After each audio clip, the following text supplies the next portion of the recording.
ବରୁଣ ରାଜା ହରିଶ୍ଚନ୍ଦ୍ରକୁ ପରୀକ୍ଷା କରିବାକୁ ଚାହୁଁଥିଲେ, ତେଣୁ ସେ ନିଜକୁ ଜଣେ ବ୍ରାହ୍ମଣର ରୂପରେ ଧାରଣ କରିଥିଲେ।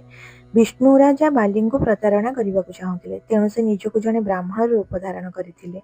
ଯେତେବେଳେ କାହାକୁ କୌଣସି ସମାଜ ବିରୁଦ୍ଧରେ, ରାଷ୍ଟ୍ର ବିରୁଦ୍ଧରେ ପାପ ପୁଣ୍ୟ କିମ୍ବା ନିଷ୍ଠୁର କାର୍ଯ୍ୟ କରିବାକୁ ପଡୁଥିଲା, ସେମାନେ ନିଜକୁ ବ୍ରାହ୍ମଣ ରୂପ ହିଁ କାହିଁକି ଧାରଣ କରୁଥିଲେ? କାହିଁକି? କେଉଁ ପ୍ରାଚୀନ ଗ୍ରନ୍ଥ ଉପନିଷଦରେ ଉଲ୍ଲେଖ ହେଇକି ରହିଛି ଯେ ବ୍ରାହ୍ମଣକୁ ଜ୍ଞାନ ଅର୍ଜନ, କ୍ଷତ୍ରିୟକୁ ଯୁଦ୍ଧ ବିଦ୍ୟା, ବୈଶ୍ୟ ଏବଂ ଶୂଦ୍ରକୁ ସେବା କାର୍ଯ୍ୟରେ ନିୟୋଜିତ କରାଯାଉଥିଲା? ତ ଆମର ଏହି ସମାଜରେ ଏବଂ କୋଉ ପ୍ରାଚୀନ କାଳରୁ ବ୍ରାହ୍ମଣଙ୍କର ଉପଦେଶକୁ ଗ୍ରହଣ ଯୋଗ୍ୟ କରାଯାଉଥିଲା, ତାଙ୍କୁ ଜ୍ଞାନୀ ଗୁଣୀ ବୋଲି ଧରାଯାଇଥିଲା ଏବଂ ସେ ଗୋଟେ ବିଶ୍ୱାସଯୋଗ୍ୟ ଜାତି ବୋଲି ଥିଲେ। ମୁଁ ଏଠି କୌଣସି ଜାତି ସହିତ ଅନ୍ୟ କୌଣସି ଜାତିକୁ ତୁଳନା କରୁନି କି କୌଣସି ଜାତିକୁ ଛୋଟ ବଡ଼ କହୁନି। ତେବେ ଲୋକଙ୍କର ମାଇଣ୍ଡ ସେଟ୍ କଥା କହିବାକୁ ଚାହୁଁଛି, ଯାହା ପ୍ରାଚୀନ କାଳରୁ ଆଜି ପର୍ଯ୍ୟନ୍ତ ଅଛି।